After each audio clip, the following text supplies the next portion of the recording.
But the mastery shown by those stars pales in comparison to the heroics of some modern-day supernovas of speed.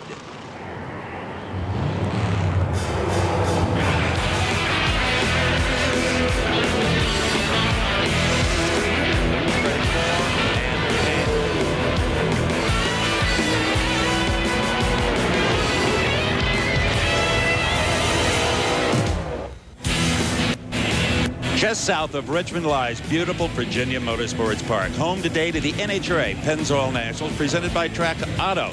Now, yesterday, rains forced postponement of professional action right after the first round, but today has dawned bright and beautiful, and it looks like we're going to have a heck of a race. But the crews are very concerned about the different conditions. Yesterday, this was very much a one-lane racetrack. The near lane was favored. What's going to happen today is anybody's guess.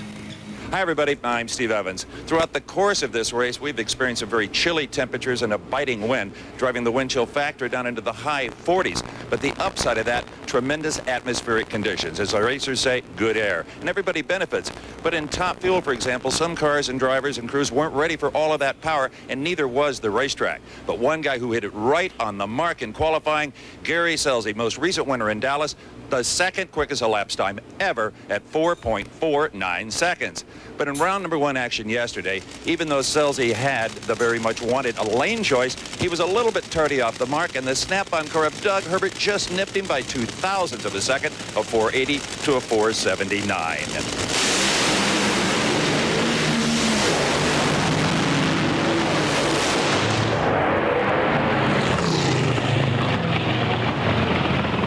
Now, the only race held yesterday in the second round of Top Fuel before inclement weather moved in, forcing us to today, was Corey Mack against Doug Coletta. Corey McLanathan with lane choice, the best elapsed time of the day at 4.62. Doug Coletta out of the program. But what that means is today, Corey Mack and his crew are spectators for the remainder of round two.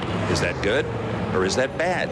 We asked the crew chief, Mike Green. The sun's shining today and the conditions are going to be a little different. We'd like to run again, but then again, we're just happy to be in the semifinals already. You can bet Mike Green would make a freebie this morning with this car if the rules allow, because the weather conditions have improved dramatically. This could be an entirely different racetrack. Now, I talked earlier about the good air. No class took more advantage of that than Pro Stock, with the quickest field in history. With the story, Bob Fry. Steve, you talk about good air and a great racetrack. If you ask the Pro Stock contingent, they'd like to run all 22 races here at Virginia Motorsports Park. This place is that good for these cars. Remember, it was 2 years ago here that Warren Johnson ran that historic 200-mile-an-hour run. Well, let me tell you how fast the cars have been here this weekend. No less than 9 cars during qualifying ran over 200 miles an hour. The bum spot, the quickest ever in NHRA Pro Stock history at a mind-numbing 6.91 seconds. We had 25 cars that ran in the 6-second range, and, of course, a whole pile of them didn't get to race on Sunday. And how important was lane choice? 7 of the top 8 rated cars advanced in round number 1, and all of them were racing out of the right side of the racetrack. Ironically enough, the only car that did not advance, Warren Johnson. WJ probably trying to run a little bit better than Kurt. He tried to go 681, and all he did was smoke the tires and shake the car. But he still did run 200 miles an hour, but he lost to John Nobile. So with Warren Johnson out of there and the 7 best-rated cars still in the program, it is pretty much a wide-open affair. One other note, Kurt Johnson, currently the record holder. He qualified at the top of that blistering field at 684, and he's backed it up. And going into race day today, he is the new national record holder. At every NHRA Winston Championship drag race, there's a ton of cash up. $589,000 in pure green money, a total purse of $1,600,000 with manufacturer's contingencies. On top of the points in Top Fuel, Mike Dunn with 2 victories. Tony Schumacher looking forward, maybe his first ever win here. Doug Herbert, the winner at Houston, in the 3rd slot. But look at this shocker. In number 10, 2-time Winston champion Gary Scelzi has had 4 first-round defeats and 1 DNQ. I'm telling you, that's not what they expected in '99.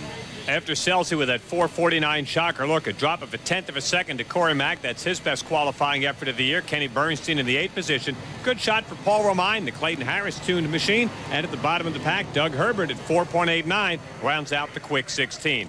We showed you Herbert taking out Scelzi, Kenny Bernstein, Schumacher and Larry Dixon all advanced, and all did it out of the favored right side of the racetrack. Corey Mack has already made his way into the semis. Doug Coletta, Mike Dunn, and Eddie Hill with a very strong run in the Pennzoil car, still alive here in Virginia. All right, we are ready for the continuation of round 2, Top Fuel. Kenny Bernstein and Louis the Lizard into the burnout box.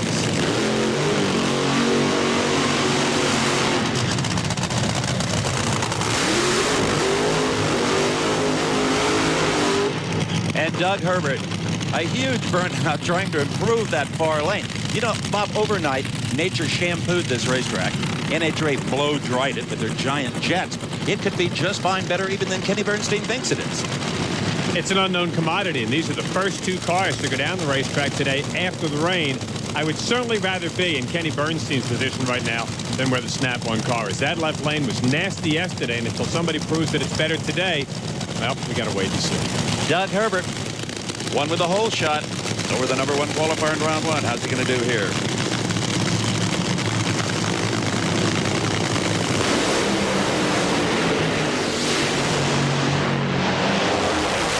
Well, this one is all Kenny Bernstein at 4.70 seconds, 311 miles an hour. Crew Chief Lee Beard hit that one just perfectly. As you can see, Herbert struggles. They may have softened that Snap-on car up just a bit, Steve, to avoid smoking the tires. They didn't smoke the tires, but only managed to 496. Well, their biggest problem was, as you watch the car in the far lane, look at it mixing up cylinders, dropping cylinders. You lose thousands of horsepower when that happens. On board with the king of speed, Kenny Bernstein. Let's enjoy this.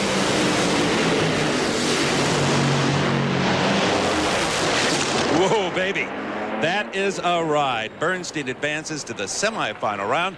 And down at the far end with King Kenny is our Bob Fry. Kenny, that had to be a little unnerving up there, not knowing what the racetrack's got. Well, not much different than yesterday first round. We were the first pair out too, although we had rain all night. But usually the track's a little better. It got a little loose. You can see the tire marks out there a little bit, but it's tough on the first round, no question. Two in 2 days is tough. How important do you think lane choice will be semis? Absolutely important. In fact, I don't think that 470 will hold. That's a bad deal for the Budweiser King team. We would like to have lane choice. I certainly agree that the right lane is much superior than the left lane. And look at this. In the grandstands, Corey Mack's crew. Mike Green on the left there, watching this second round, trying to learn a lot. Mike Dunn hopes to have 3 wins when today is over. We'll be back.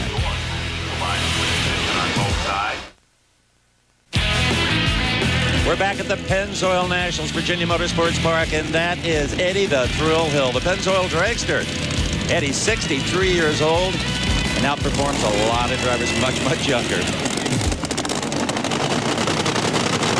Ken Viney, the crew chief from Mike Dunn, Team Mopar. Steve said before the break they have won twice so far this season. That's a good old race car.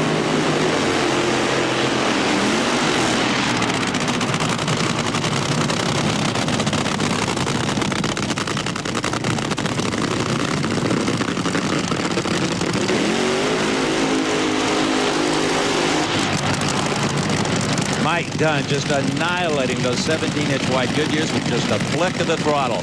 Dunn defeated Bruce Arbor in round number 1 with a tremendous 467, Bob Fry. But Eddie Hill, on the other hand, he stumbled through round 1. Yeah, he did. Since Eddie opened up the season with a number 2 qualifying spot at Pomona, it hasn't been the kind of year that he would like to have. He was the Winston champ back in 1993. He's got this tricky left lane. As you said a few moments ago, Steve, he's taught a lot of these drivers a thing or two. Maybe he can teach Mike Dunn how to win out of the far lane.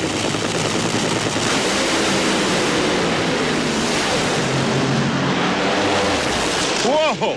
For a moment there, it looked as if Eddie Hill would score the upset, but Mike Dunn wins it at 464 to Eddie's 466. I'm telling you, the thrill was ahead at half track or beyond. Both cars carry the front end. That's the trademark of the contemporary Top Fuel car. Now, Hill's motor starts to get a little uneasy. The Loft song, and that cost him right there. Whoa, what a brilliant drag race. And to Mike Green and those guys in the stands, they're thinking, wait a minute, maybe this near lane's not so bad. Gives hope to everybody coming behind him on that side of the race course. Don't you love that replay angle? Right across the finish line. And here is a wonderful view out of the cockpit of Mike Dunn. Look to the left. There's the front wheels of Eddie Hill. Dunn knows he's there. Whoa, and breathes a sigh of relief as he gets by him by a few feet.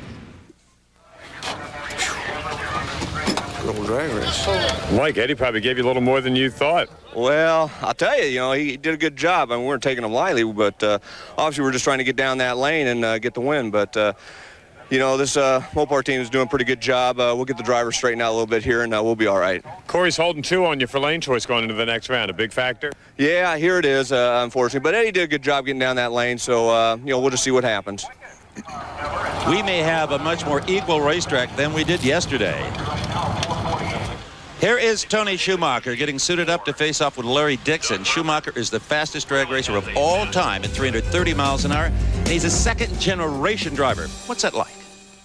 My dad was not only a second generation, but I mean, he was a champion. He was the best there was. And he's not only a great driver and someone that I can look up to and ask questions about, but he's a great businessman. And nowadays, this is really a business. And, you know, the whole team gets to look up to him. And, you know, he's been there. He was here when the whole deal started. This is NHRA drag racing at its finest, you know. And it really plays a big role. He knows the people. He can introduce me to the right people. You know, and I think it just gives me a lot of confidence. You know, I can't pull the old, well, that's not possible deal. He says, well, I did it. And that's important for a driver.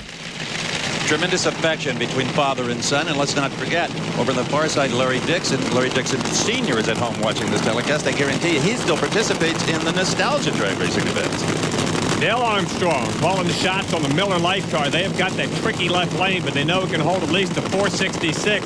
Great battles right here. You got the quickest driver at 448 in Larry Dixon, and you got the fastest driver, that 330-mile-per-hour Excite car, Tony Schumacher. Remember, not only that 330, but in 4 of the first 5 races, Steve, this has been the fastest car. That wasn't a one-shot wonder. He's been in 5 finals, yet to win 1. Wiping any kind of debris, little gravel bits of rubber off the tires, gets maximum traction. Dixon, that was a confidence builder watching Eddie Hill go down smoke-free.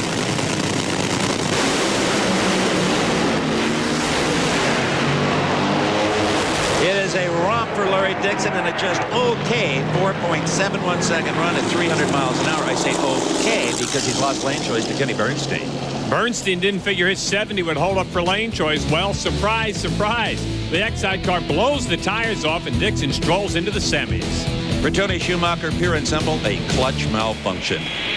Here's how they'll face off. It'll be Kenny Bernstein with lane choice by 100th of a second over Larry Dixon. And Corey McClanathan will have lane choice by 200ths of a second over points leader Mike Dunn. Cruz Pedregon getting suited up in his armor. Funny cars are next.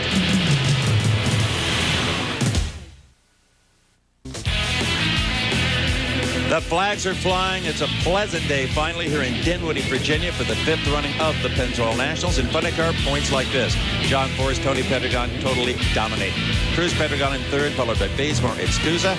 On the flip side is Corey Lee in the 6th spot and Jerry Tolliver in the WWF car. He's in the 10th position.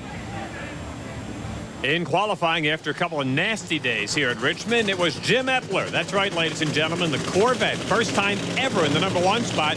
Cruz 2nd, running very well since he came off that DNQ in Pomona. We wind up to 16. The Mad Magazine car held on. Just didn't make the field. Al Hoffman, Jerry Tolliver did not. There's the way they advanced out of the opening round. Pretty much like the top fuel category, all the higher seated cars advancing.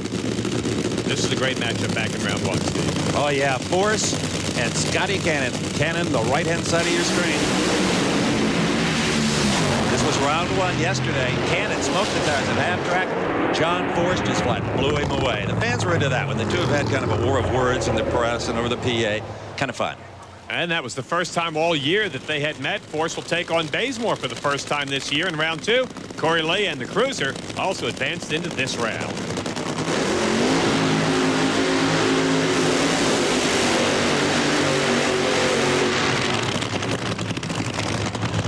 Phil Burkhardt to challenge the #1 qualifier right here, sponsored by Ingersoll Rand this weekend out of New York, and he runs a family business with lots of car and truck parts called Burkhardt Automotive. Go figure. Oh, a genius. And Mr. Burkhardt has to be fairly pleased with his first round performance of 5.12. That's in the ballpark. Jim Epler, he's in love with his Corvette C5 body. He was the only driver in qualifying to record a 300-mile-an-hour run in 2 days, 4 sessions. Not Force, not Tony, not Cruz, only Epler. Burkhardt's big claim to fame so far this year, Steve, might be the fact that he was in the other lane when Tony Pedregon ran that 477 down at Gainesville. Burkhardt's over there running a career best 494 going, hey, what about me? What about me? Jim Epler's first round win yesterday was his first round win of 1999. Mike Glover, crew chief, the Easy Care car.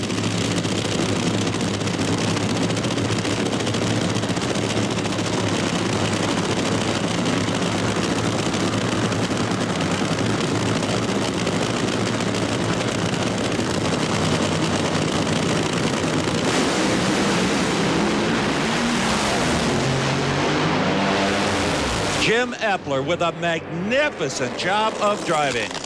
Epler wins it at 5:23. You saw problems for Burkhardt.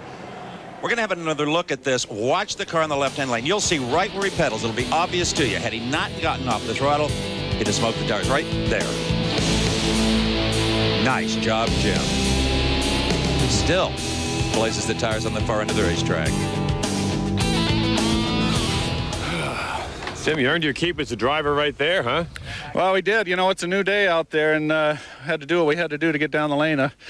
Hopefully we'll get lane choice, but this Easy Care Eckler Corvette is in the next round, and the way this year's been going, that's a big deal. But that ought to make a few believers out of these Corvette bodies. I'm real happy with it right now. The most confident and happy we've seen Jim Epler in a very long time. Well, here's a young man who's very happy because since the age of about 6 or 8, he's wanted to be a funny car pilot. Just in the last couple of seasons, that dream has come true for Corey Lee. I was actually thrown into that position. I wasn't ready mentally. I didn't think I would have that spot right away, but Tom had some heart surgery in April, 4 months into the job project, and I took it and ran with it. It was wonderful. It was everything I ever dreamed about.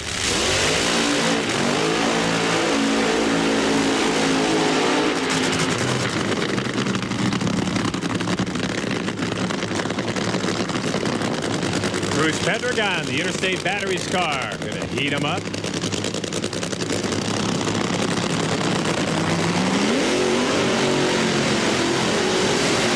The Joe Gibbs Racing Stable Machine from Interstate Batteries Hot Rod Magazine. You know, Steve, ever since that DNQ out at Pomona, this has been a pretty good race car. They've qualified second, fourth, third a couple of times, and second here. Might be the only car in race day that can run with fours. Right now, though, it's got to run with Corey Lee. That is Corey Lee, a neighbor of mine in South Orange County in Southern California. Corey was runner-up at the Gainesville Gator Nationals this year, his best performance ever, running very, and he put John Force out in Dallas. Let's remember that unbelievable race, legitimately beat him with a 493. Now, this racetrack is puzzling because the starting line is very good. You can't go up there soft. You've got to put a lot of power to the rear tires and get them up on the tire, as they say. But then you got to be careful how you feed it power because it doesn't like the transition from concrete to asphalt. The asphalt is very porous down there. All in all, a real challenge to crew chiefs like Wes Cerny on this car.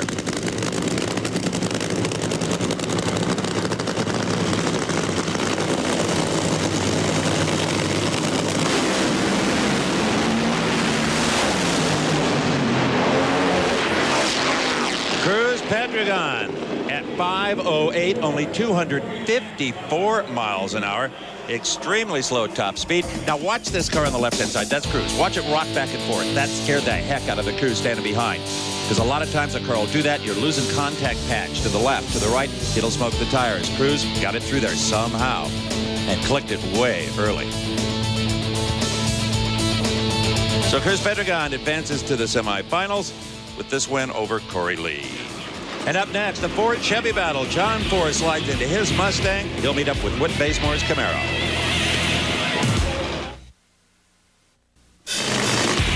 If you like big horsepower and smoking tires, you have come to the right place. Virginia Motorsports Park, the Pennzoil Nationals. I'm Steve Evans along with Bob Fry.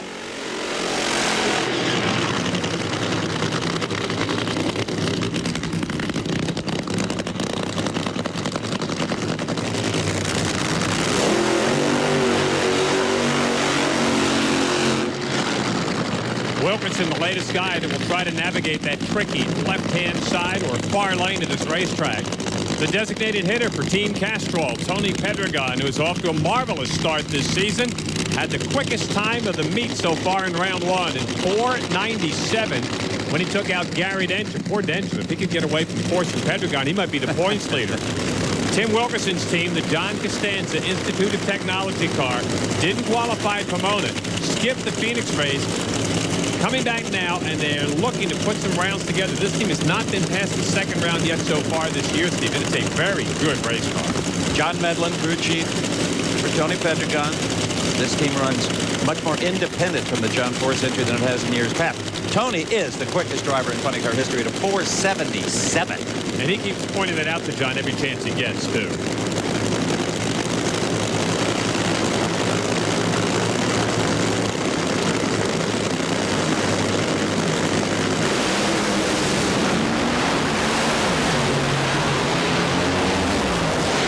Tony Pedregon heads for the semifinals with a brisk 5.09, just short of 300 miles an hour, 297. They just did not want to overpower this racetrack. Wilkerson did exactly that. Watch the car in the far lane. About 100 feet out. He was driving it like a sprinter. Tony Pedregon, absolutely perfect. Next up, Whit Bazemore in Chuck Edgel's Kendall Super Winch Turtle Wax CD2 car. New role for Whit. He's not his own man now. What's it like to be a hired gun? I represent Chuck Etchels now. Instead of having 8 or 9 people represent me, where I was always concerned about how they are representing me, it's a lot easier now. I just represent Chuck Etchels, and I know I can do that because I know what he wants because I've been in his shoes. And so in that regard, it's a lot easier for me, but it's different, you know, and I'm still getting used to it. Well, there's the ultimate driver team owner, John Force, who celebrates his 50th birthday this week. How will he celebrate? Doing commercials for one of his sponsors. He met Scotty Cannon in round 1. First time he had met Cannon all year. This is the first time that he and Whit have met all year. Coming into this race, John had won 15 rounds, Steve, and beaten 12 different drivers. In no general sense, Grant has quite taken Richmond as Tim Richards as the crew chief of this Kendall car Bazemore is driving. They've won the last 2 years here. But Whit told me that is no advantage. This is a different car, different driver, different weekend. But we're on board.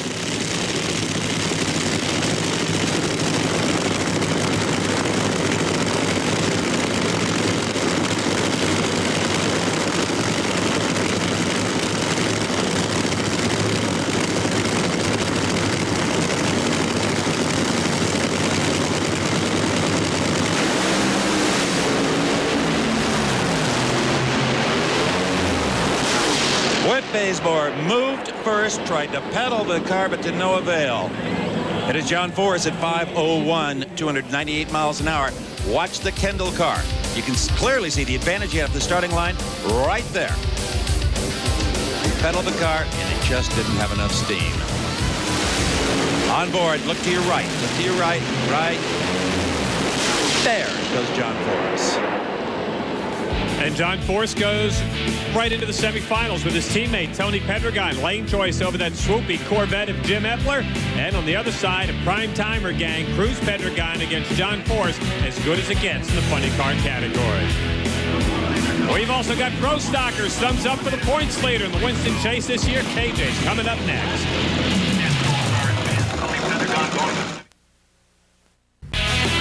Fans are having a great time playing with the souvenirs they bought here at the 5th running of the Pennzoil Nationals at Virginia Motorsports Park. And let's take a look at the point standing in Pro Stock. Kurt Johnson on top. Fairly decent margin over his pop, Warren. Troy Coughlin in 3rd spot. Clear down in 10th is Steve Schmidt. Warren and Kurt are just outdistancing the field here, Bob, much like the Force team is in funny car. That's a fact. KJ, for the 12th time in his career, sits on top of the pack. Just did outdistance the old man. Mark Powick in the 8th position. You had to run 6:91.1 to make the quickest field ever in Pro Stock. If you ran 6:92, you didn't make it. Don't believe me? S.J. Coughlin. Most of the higher qualified cars advanced, with the exception of Warren Johnson, who, as we saw earlier, was taken out by John Nobile. Alan Johnson's Dodge staying alive. The kid, Richie Stevens, and Mike Edwards, who's been to a couple of finals in a row, marched into round number 2. 500 cubic inch motors making about 1,400 to 1,500 horsepower. 2,350 pounds with the driver on board. 2 giant 4-barrel carburetors, big enough for your cat to live in. And these things pass a lot. And we should point out that Kurt Johnson's 684, if he leaves with that, that's 20 more points for a new national record. For those that may be casual followers, you get 20 points per round 1. You get 20 points if you leave with a national record. They can all mount up. Warren's already picked off a couple of marks so far.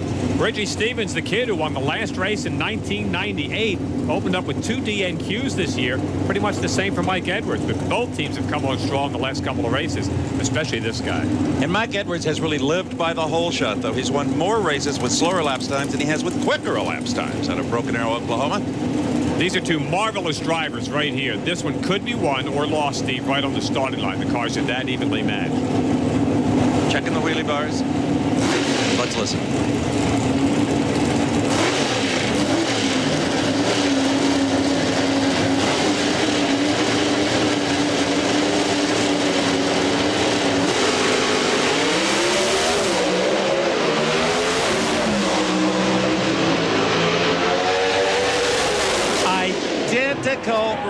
reaction times at .43540 being perfect, but it is Richie Stevens winning at a 92 to a 695. Look again, both cars are extremely loose, particularly Edwards in the near lane. Look at that. Sideways. A little further down track, Richie Stevens also has some handling problems.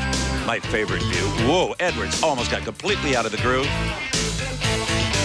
Both were lucky to get to the low 690s. Richie, a little extra pressure on you in the starting line when you're running a guy like Mike and you can flat out drive? Yeah, Mike's a good driver. He's always been, and every time I've raced him, I was just telling him this is the first time I've beaten him since I've raced him. I was always late, and I said to myself, this time I got to be on time to beat him because he's been running good and he's a good driver. Richie Stevens, the first graduate of NHRA's junior dragster program to win a professional event. Next pair of Pro Stock, George Marnell in the near lane, and Team Amoco Dodge Avenger. That's Alan Johnson on the far side of the racetrack. He has had his ups and downs so far this year, but all in all, not a bad year for the kid from Tennessee and his dad, Roy, which is more than we can say for the other Dodge teams. Let's get more with this Nitrospective. Alan Johnson's Ultimate Amoco Dodge is the only Dodge Pro Stock car even entered here this weekend. So where are the 4 factory teams? Here's the facts to the best of our knowledge. At the beginning of the year, the Dodge factory teams were not using an aftermarket block approved by the factory as the rules state, but a block made by the Caterpillar Corporation for General Motors. But they were granted an exemption with General Motors approval to run those blocks until the end of April, until their new package of blocks, cranks, and cylinder heads were complete. Well, apparently those parts are not ready yet, so the Dodges are not here, leaving Alan Johnson to carry on with what the other Dodge teams call the old junk to 680s at over 200 miles an hour, and the fans are loving him. He wasn't loving this moment. In February, Gainesville, Florida, that's Alan Johnson to the far lane. It's loose, it's looser. He's in deep trouble. Tries to save it, can't. Flips it 12 times minimum. Destroys the car, but for him, the motor was fine. They acquired a former Scott Jeffrion car from Dale Ike, and we're back in the hunt. Alan's only lingering injury has been to his left knee, which may require orthoscopic surgery somewhere down the line. Bob Fry, they don't want a stage. What's up? Maybe it's something with those Dodge cars. Historically, the Dodge boys are a little sluggish in staging, but there's no rule that says anybody has to stage first. Starter Rick Stewart starting to wave some people back, saying this could get good. It is a foul start for George Marnell, a gimme for Alan Johnson, who shuts it off. He saw the red light, obviously. It appeared, we'll have another look, but it appeared that George Marnell, when he did stage and he brought the revs up, that the car just crept through the beam. He didn't intentionally leave. Watch the left side.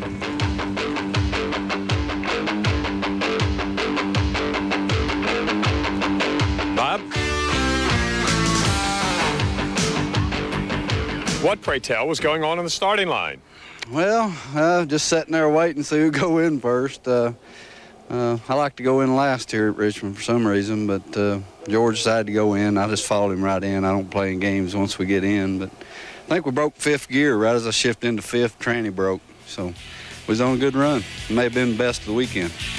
They always are until that tranny breaks. That explains why I didn't run it all the way through for lane choice. Stay with us.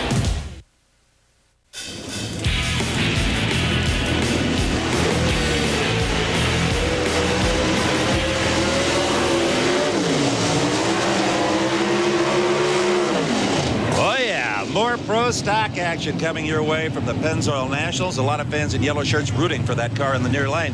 That's Mike Thomas in the Pennzoil machine. Mike Thomas operates finish line racing engines. 4 cars in this quick 16-car field. We're running engines out of Mike Thomas's shop. John Nobile's got a Larry Morgan motor in there. This is a Rick Jones race car. Oldsmobile body. Took out the big guy in round number 1. Only 4 guys have qualified for all Pro Stock fields so far this year. And John Nobile's one of them. This is a good race car and a good driver. And there is the beautifully turned out Pontiac Firebird of 46-year-old Mike Thomas. He's going to have to be on time, as you pointed out here. I don't care how much power you got. Nobile is hungry. Thomas had a 4:04 light in the first round. See if he can steal one here.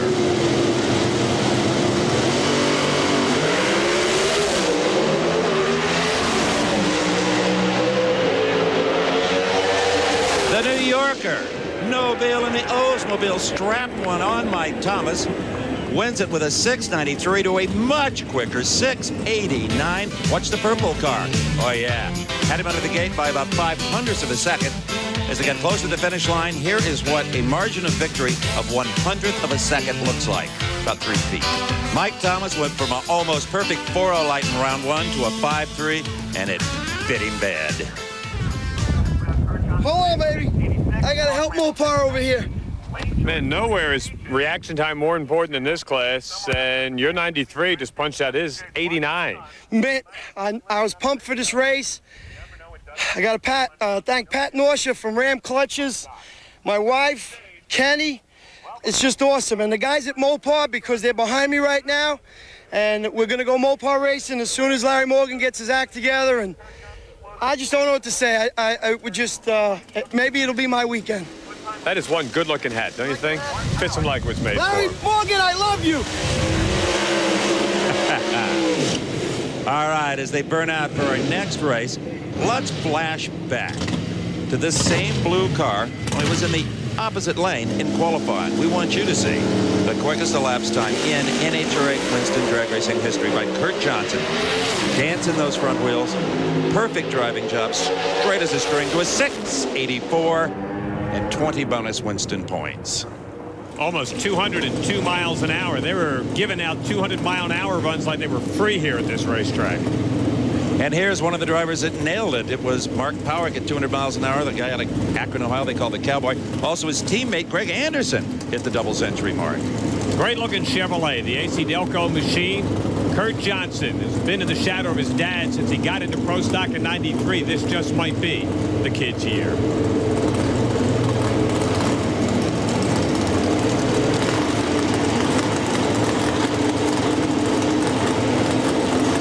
So Mark Powick in the opposite lane.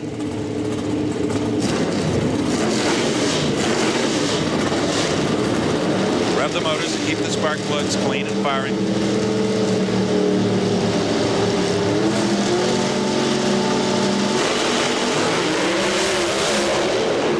Foul start, Mark Powick. Boy, he's going to be sick about this. Kurt Johnson had problems, shut it down, and Powick wastes a 6.92. Kurt Johnson coasts across at 7.08.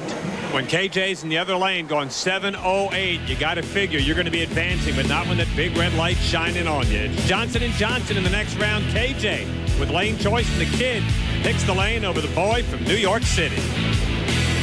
We'll be back with Top Fuel semifinals here on TNN.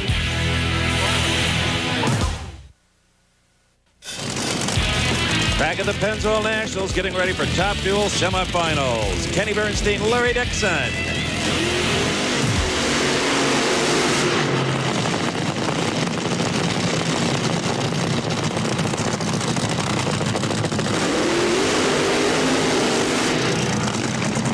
See that of all the pro categories on the NHRA Winston Tour, none is more competitive this year than Top Fuel. Anybody that qualifies can win the race. Absolutely, and just when it looks like a driver's got some momentum to pull ahead in the points, they don't qualify, or they lose first round. It's like losing the draft in NASCAR. They just plummet down the point standing. Kenny Bernstein in the Budweiser King, semifinals at Pomona, runner-up at Phoenix, a good race car.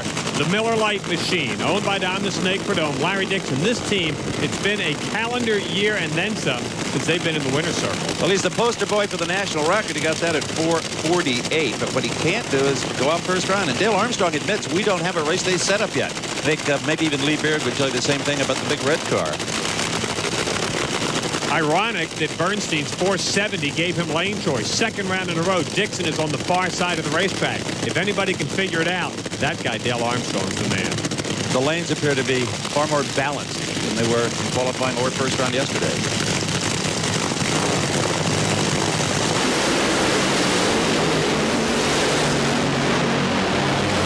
Whoa, what an impressive victory by Larry Dixon, the Miller Lite car, a 465 to Bernstein's 474.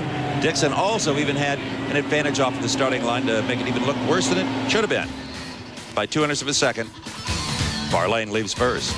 Both cars working well out of the starting gate. Down about half track, it was dead even, but then it was all Miller, the top end of the racetrack. And I think right here, this race answers the question. Lane choice is not a big factor. Look at Dixon. hitting on all 8 cylinders, all 16 spark plugs firing until right there when he lost a cylinder. And that probably cost him about 10 miles an hour. Yes, they say.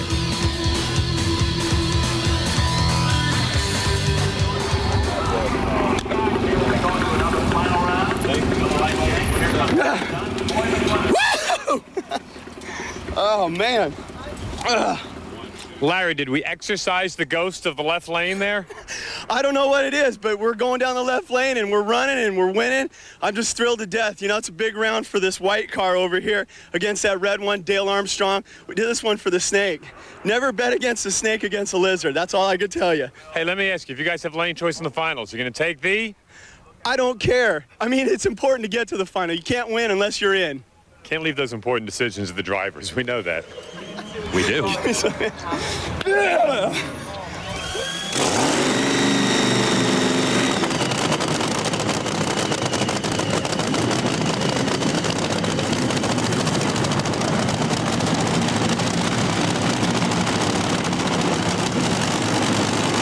McClanathan and Mike Dunn.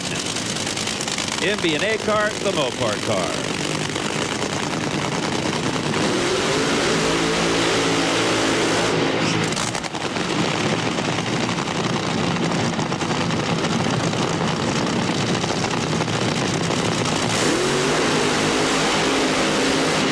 Onboard shot, Team Mopar and Mike Dunn. They've got 2 wins so far this season. The best start we've seen this team in a long while, Steve. No less than a number 5 qualifying spot. They've been at the top of the pack, and they mowed them down at both Gainesville and Ramon. And Mike Dunn is an important part of this combination. Sure, Ken Vinnie makes a lot of horsepower, and Daryl Quinn makes a lot of smart decisions on the car, but ultimately it falls in Mike Dunn's lap to control the machine, and he does such a beautiful job of that, whether it's a wheel stand or usually leaving on time or getting out of the groove. He can handle it. Corey Mack wishes we could talk quite as glowingly, Bob, as you just did about Mike Dunn. They've had a really strange year. They wrecked a brand new car in Gainesville. This is a backup machine, but a car that did win 2 races last year, so it knows how to find the winner's circle if they can just get the power, and Corey does his job. Corey himself won 6 races last year, 6th the year before, and he's been to the semifinals the last 2 races. A notoriously fast starter. Maybe now the MB&A car is starting to come into its full stride.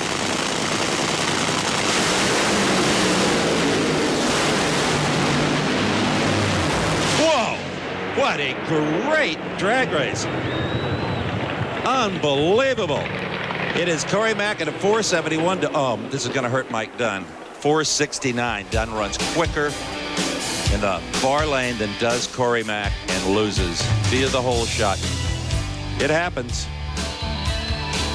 And look at Corey smoking the tires across the finish line. That is power. Look at the black tracks. Again, here is Mike Dunn. He knows right now, come on, baby, don't let me down. He's smoking the tires. You can do it. Darn you. Again, on board for the whole run.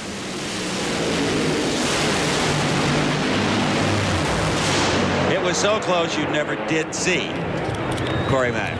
Probably neither did Mike Dunn. The replay, only when we won. Well, looks like they look pretty. Obviously, Corey had a little bit of a hole shot, but when you look at Corey, you got to take a little extra pride anytime you as the driver win it. Your 71 took out his 69. No kidding. Boy, I'll tell you, after yesterday when Doug Clutter left on me with a 405, I thought I was ready for everything. We got about half track, and I could still hear that Mopar car. They're awful tough, but it's me and the beer car in the final. You guys are steadily starting to go rounds and making some noise here. That's got to be good. Yeah, we lost lane choice, so we're going to have to step her up quite a bit and try to run them low 60. Well, Corey, notice that he just ran a 69. That lane you're going to be stuck in. It's not exactly the low rim district. Dixon will have indeed the lane choice over Corey McClanathan when we get to the Top Fuel final. When we come back, we'll have a civil war in pro stock. New Orleans versus New York.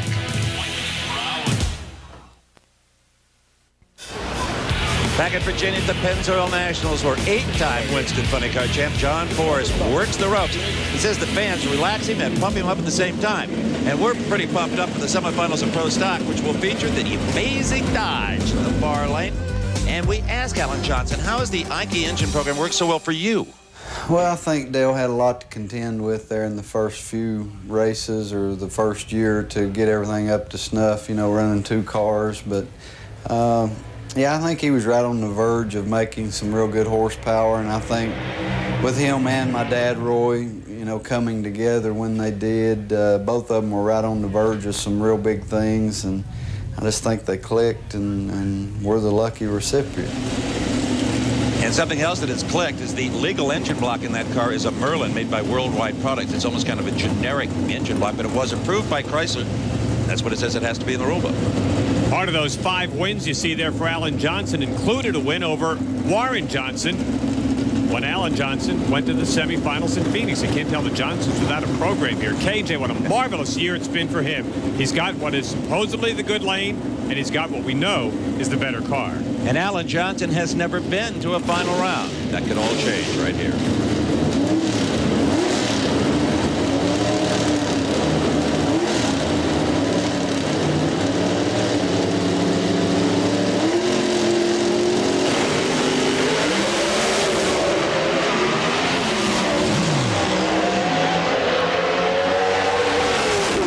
Pictures told that story. A 696 puts Alan Johnson into the final round, 198 miles an hour. Kurt Johnson all over the racetrack, but he wasn't the only one in trouble. Watch KJ. In second gear, you see the tire shake violently there. Out of the groove, it's over. Alan Johnson, as we look at another angle yet, you'll see that car is also very loose, much like it was in Gainesville. This had to be a very tough decision for him to make. It's out of the groove right there. Look at that. Tail trying to come around. Brave job of driving by Alan Johnson. He goes to the finals for the first time. Where'd that go? He's asking, where'd he go? You go to the finals. How about that? All right. First time ever. Feels great. Car shook. I was driving it everywhere down there. I was just about to lift about 4th gear. That track down there, just golly. Hope we get lane choice. I'd love to have that right lane. We can really lay down a number. Got to ask you, mentally, when you come to the line, Alan, are you thinking about Gainesville? Not anymore. Was for a while. I guess when it does something like that, yeah, about half track, I was thinking, ooh, please quit. I don't like his chances of keeping lane choice with the 696. Not with this duo.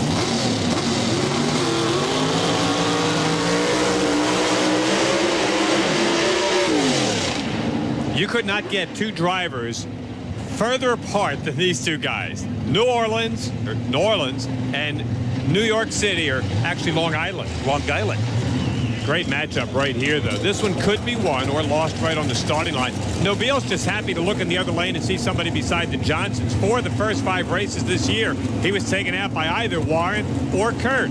Took care of Warren here today. Now he's got the kid in the other lane. Nobile crosses himself as he always does before he stages. He operates 6 sand and gravel trucks on Long Island. Does very well. And it was kind of funny when Richie Stevens won the Winston Finals. They wouldn't let him drink the champagne in the winner's circle because he was only 19 then. He's still a tender 20.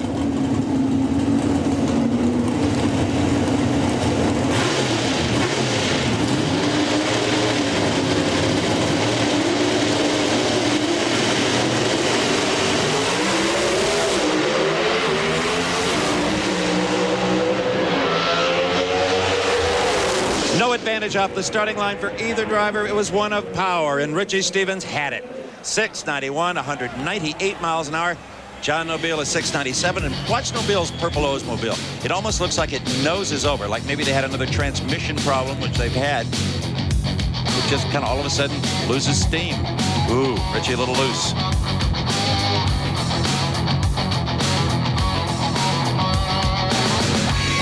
Richie Stevens goes to the final to meet the Dodge.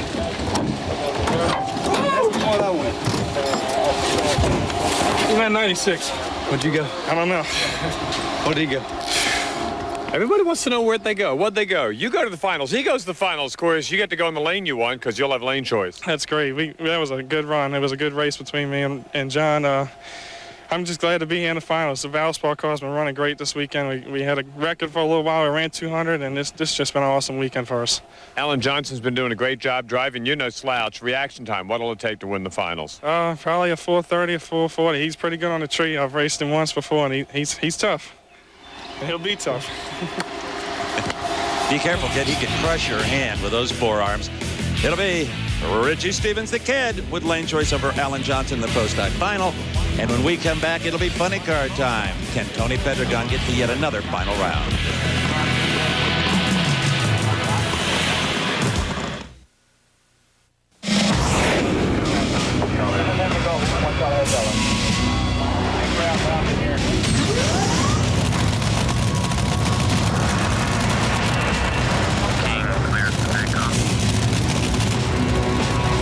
Kenny Bernstein's Budweiser King Top Fuel Dragster.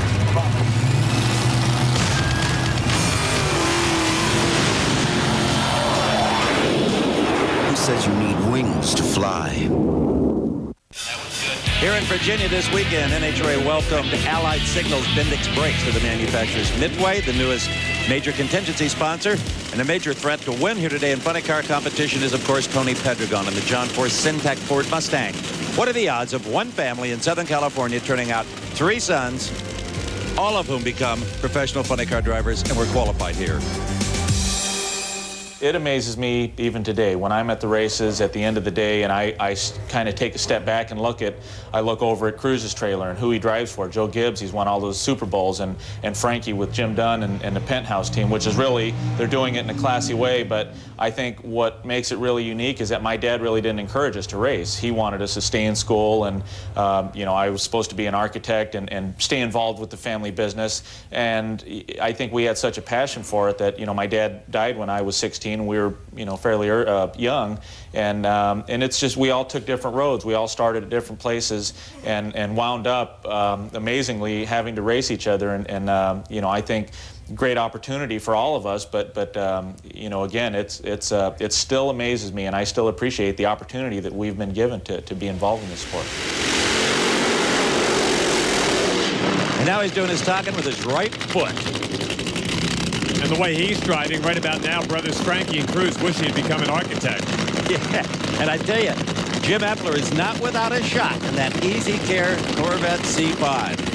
He's had his best outing in a long, long time here this weekend. A, the car is finally working right. B, they got Mike Clover and Jim finally in sync with this thing. And C, he has done a marvelous job of driving, not only in that round we saw earlier today, but during qualifying, Steve. Epler, the first driver to ever top 300 miles an hour. That was quite a long time ago. In Phoenix, Arizona, his wife Susan, 2 adorable twin daughters. Great family. Right now, they got their hands full, though, because this is a bad hombre right here. Tony Pedregon, were it not for his boss, John Force, may have been the Winston champ a couple of times over. He's been in 18 final rounds with 7 victories. Mustang and Corvette. We like it.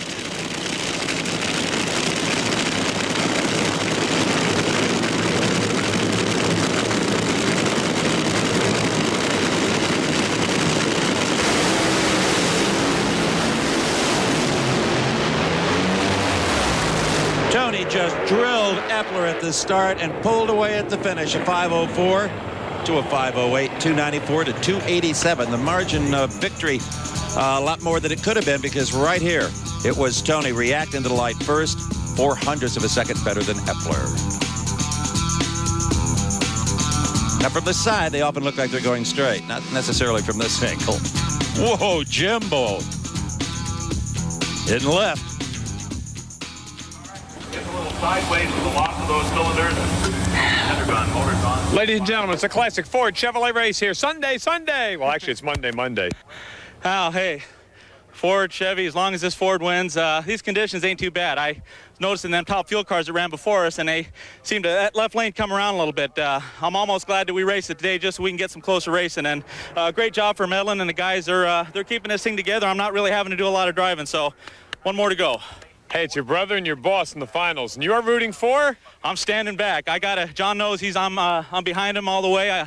I know Cruz will take care of himself, but I'm going to watch this one. Great affection between the two brothers. Tony beat him recently on a hole shot and actually felt so bad for his brother. He went over to give him a big hug. From Camarillo, California is the Cruiser, the only driver in the 90s to win the Winston Championship other than John Force. And probably the only car over the last couple of years, Steve, on a week-in and week-out basis that can run with this guy. It doesn't always turn out that way, but power for power, the Interstate Batteries car can run with the Castrol Ford almost every time out. And they have stolen the national record. They've swapped it back and forth, actually, between the Interstate car and the Castrol car. Let's go.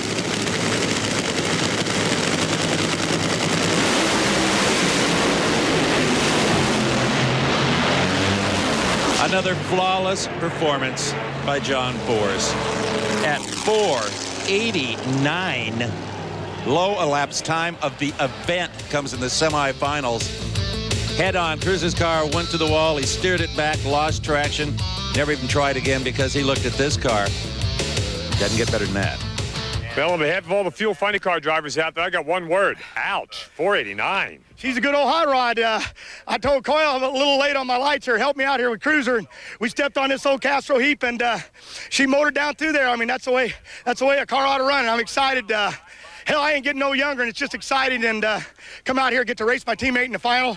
Don't even care who wins. Just want to keep plugging away and making these Mustangs perform. And I want to say to my mama, she's well, and I want to say to Tasca mama, she's well, and we're really happy for that right now because we've been worrying about both of them. Thank you. Well, John Forrest likes to call his team the Untouchables, and today that's exactly what they have been.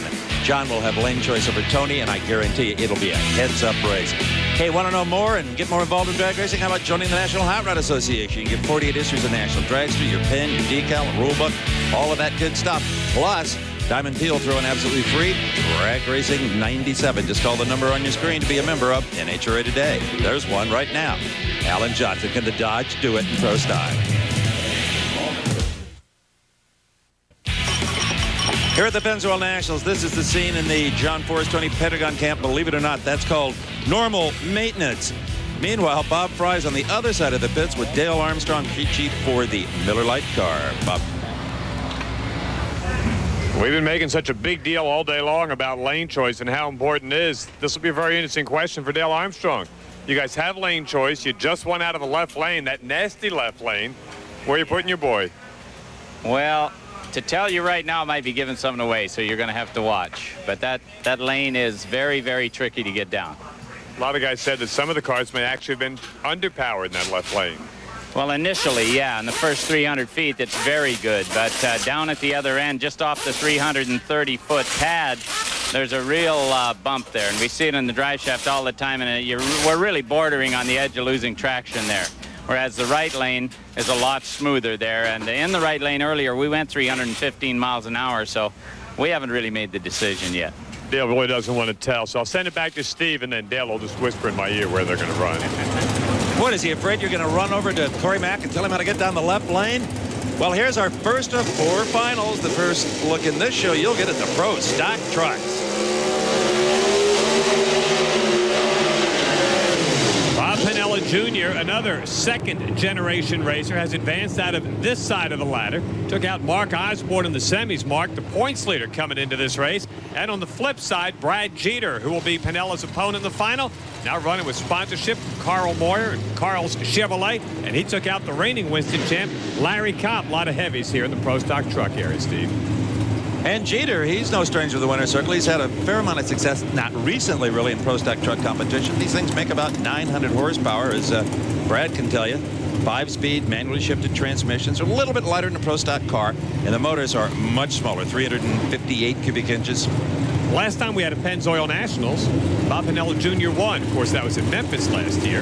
And Brad Jeter won the final race on the stop, the Winston Finals at the end of 1998. Very good race trucks here. Chevy S10 trucks have dominated this class this weekend.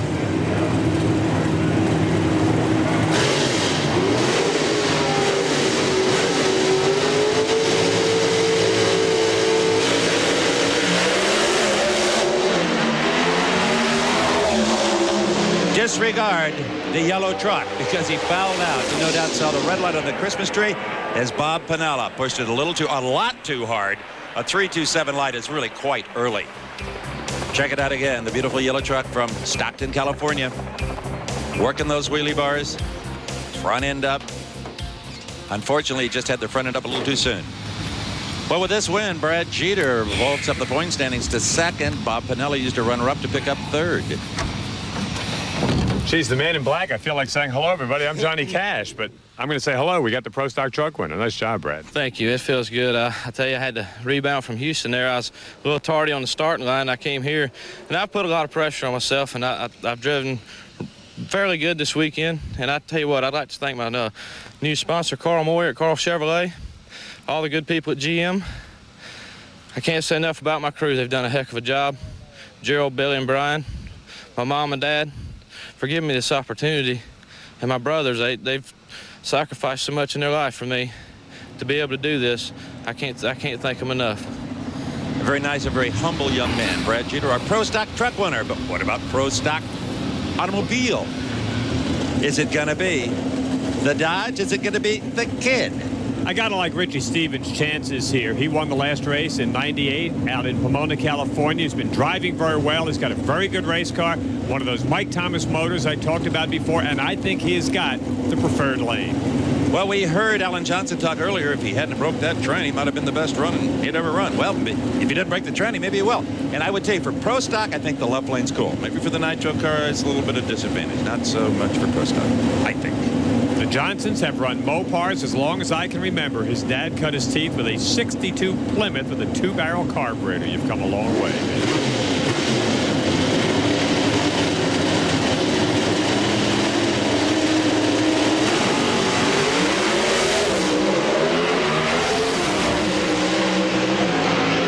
It is going to be Alan Johnson in the Dodge on a hole shot. A 6.97 second elapsed time defeats a quicker 6.96. 188 a pair. Alan Johnson beat everybody he raced this weekend off the starting line, including one of the best in the business, Richie Stevens, here in the finals. Great driving job by Alan Johnson. Not only his first win, his first ever final round appearance. Well, maybe Dodge only needed one team. Here at the Pennzoil Nationals, Alan Johnson and his dad, Roy. And as the crews look down the quarter mile at the wind lights, it's more like 6 minutes than 6 seconds. Are they ever going to get there? Yes, they will. And his dad, Roy, his knees buckled just a little bit there when his son turned off that wind light, and he saw that he'd done it not only with power, but with race car driving. Check out the Winston points. Kurt and Warren still on top. Troy Coughlin hanging on to third. Jim Yates fourth. Alan Johnson has moved to fifth. Hey, feel good to be here. Present this to you. John, congratulations. John Fields, Pennzoil area manager, giving the trophy for the first time ever to Alan Johnson. Alan, tell us how you're feeling. Man, I'm thank the Lord first, I guess, and this feels great. We've worked a long time for this. Thanks to Amoco and Mopar and everybody that stood behind us all these times, and hopefully we can get Mopar back on board with us and we can go to the front several times. Boys, this feels great. Does this make up for that Gainesville race? Oh, yeah. Yeah, we've had some tough times this year, but God, it feels good. Tears of joy from Alan Johnson. He also nails a spot in July's Winston Showdown in his backyard in Bristol, Tennessee. And then there were two. The Miller Lite car of Larry Dixon. He'll have lane choice. He's confident. Then there's Corey Mack. He doesn't have lane choice, but he's still confident. Stay with us on TNN Motorsports. Between John Force and Tony Pedregon, they've won every NHRA Winston Funny Car title this year, and they're trying to make it a total of 6 in just a few minutes. But first, Top Fuel.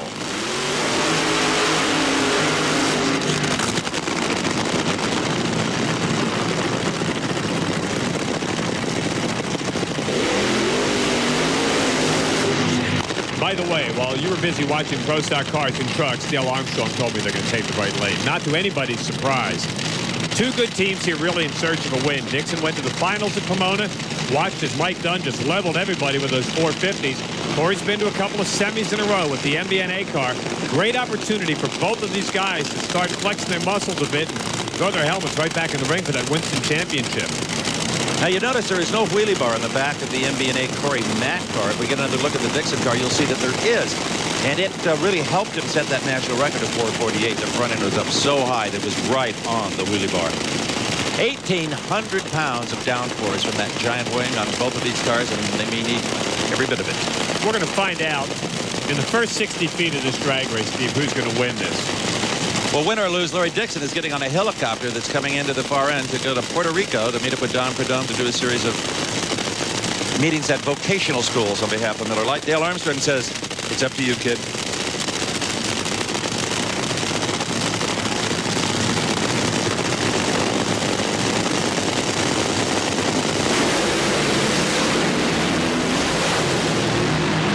Well, Bob Fry called that one. We did know in the first few feet. It is Corey Mack with his first win of the year at 468, 310 miles an hour. Watch the Dixon car. Up on the tires, good weight transfer, and even before the transition from concrete to asphalt, just blows the tires off. It just Way too aggressive, apparently, in the clutch department. I also should have taken the other lane if he'd have just listened to Bob Fry. Everybody out there. That's right. Austin Coyle. The points, Mike Dunn still on top, but breathing hard. Larry Dixon in 2. Tony Schumacher moves up to 3rd. Corey Mack makes a nice move. Congratulations, buddy. Thank you. Run. Thank you. Half a Quite a Pennzoil and weekend. come out. Great run. So much. Corey winning out of that nasty lane. How about it, huh, boy? She got in high gear out there and she was trucking, man. What a race. Hey, thanks, bud. Appreciate it. Okay. I'll tell you though, come here and win the Pennzoil Nationals. I mean, that's the best way to do it. Got to put it in for Gumout, MB&A, Circuit City, Easy Care. I mean, Interstate Batteries. Without all these people, Goodyear, Oakley, can't do anything. Courtney's at home watching this one. So for you and Kim. Gets you guys right back in that points chase. Well, it feels good to be back there. We've been struggling an awful lot. Mike Green and Jim Brissett and all my guys, they got me here. Well, we've just got one more race to go, and you can bet that one will be equally as happy. Will it be John Force? Will it be his teammate, Tony Pedregon? You'll find out on TNN Motorsports when we come back.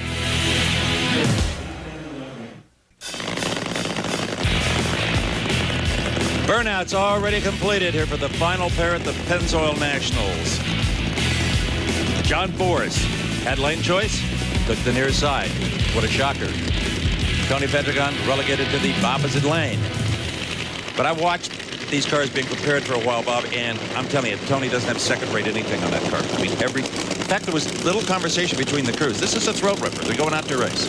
Corey Mack has already picked up the top fuel crown on that far side. That's got to give Tony Pedregon, John Medlin, and his gang a little hope. Remember, they're coming off the win at Dallas and that $100,000 Winston Noble Challenge effort. Of course, John Force right here. To put in perspective how dominant Force has been in his last 200 races, Jeff Gordon has won 44 times. In John Force's last 200 races, he has won 70 times. Wow. If he wins here, it will be his 74th time. Warren Johnson is the second winningest driver in NHRA history. Bob Glidden at 85. If Force continues his pace, he might pass Glidden this season. Medlin looking a little concerned. Maybe not liking that lane quite as much. Anybody be concerned looking over in the other lane and seeing Austin Coyle. He could tune my 78 Aspen to a final round berth. Okay, it's in the hands of the drivers now.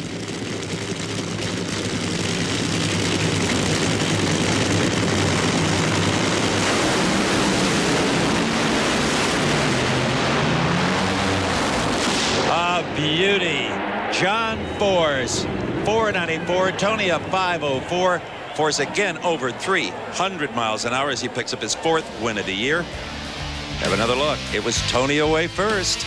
John's been giving up a little bit on the starting line. When you got that Austin Coyle performance, you don't have to risk a red light or any kind of foul. Didn't take John much to make up the deficit, and as they charge down track, wow. Both drivers beautifully controlling, over 7,000 horsepower. John Force, the winner. And on top of the points, 644 to Tony's 548. How about Cruz? He's in 3rd, Whit Bazemore in 4th. John, from one John to another, congratulations. On behalf of Pennzoil, I'd like to present you the trophy. Thank you very much. Thank you. Appreciate it, Appreciate it Pennzoil. very much. Behalf of Castro, we love you for That's right. John Force getting Pennzoil hats, Pennzoil money, and of course the win here, John. Well, it's good. Tony Pedregon and myself to come out here and race in the Syntec and Castro car and support action, and all the people put the money into it, Mack Tool and Ford. It's really neat, all pro bumper to bumper. It's exciting. Maybe not as exciting as it used to be. We're just really focused, trying to win a title, and just want to give the fans some good racing. But Mama Tasca's okay at home, they tell us. My mama's okay. I'm breathing. Life can't get better than this for me and Tony. John, can anybody beat you guys this year? Well, they can hire Austin Coyle and Bernie Federley and John Medlin, they can beat me. But that's really what it's all about. Those guys and 20 guys on Tony's team and my team. I'm just a driver. Me and Tony just get in a seat and we drive her from one end to the other. But you got to have a good team. You got to have plenty of money. We got that. And yeah, if you want to whip me, hire them guys away. I get a day off, I'd take it. If you're going to hire him, you better hit the lottery first. Well, our Mopar high performer of the Pennzoil Nationals is Alan Johnson. Trophy in hand as he steers towards the winner's circle with his first ever NHRA Winston National Event victory. Our congratulations also to Brad Jeter, Pro Stock Truck winner, to Corey McClanathan, our Top Fuel champion. For Bob Fry, I'm Steve Evans. Happy Mother's Day from TNN.